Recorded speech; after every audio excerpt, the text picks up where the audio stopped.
day mga boss. Ako nga pala ulit si Angelo. Dapat pala babiyahe tayo kanina. Kaso nag-request yung pamangking ko. Papagawa nga pala siya ng aparador. Nice! Kasi ilang beses na yan sinasabi yan. Kaso hindi namin nagagawa. Ito, finally, yan, nakagawa na tayo. Yan, maaga tayo niyan. Nice! Hindi pa nga ako nag-almusal yan, no? Tapos nagpatimpla na tayo dyan sa asawa ko. Kasi medyo masama yung pakiramdam ko dyan eh. Tsaka yung lalamunan ko masama din eh. Susukatan ko muna siya. Kasi dyan nga ilalagay yung aparador. Dalawa nga bali pala yan, no? Dito pa yung isa sa likod. Bali kalahating box lang nangyayari. Kasi tatabaan ng pinto. Ito muna, sinukatan ko muna siya dyan. Ayan na. Makikita nyo naman eh. At ito na pala, no, nakagawa na tayo ng haligi niya. Sunod ng gagawin natin dyan, pinto na. Ayan, no.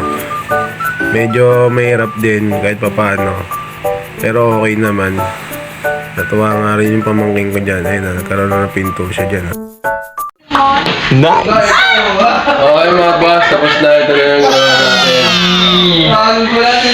Finish project na yan.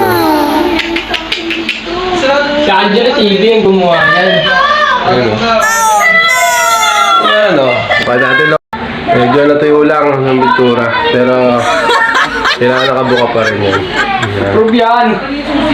Kakas na mga boss.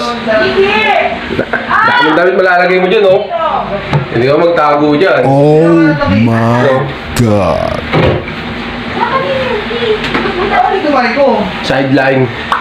Nice! Wala sa akin! Sabihan sa atin kanina kasi hindi na nakabiyahe. Ano mga boss, dito ko na tatapusin to. Maraming salamat sa inyo. Salamat din sa suporta.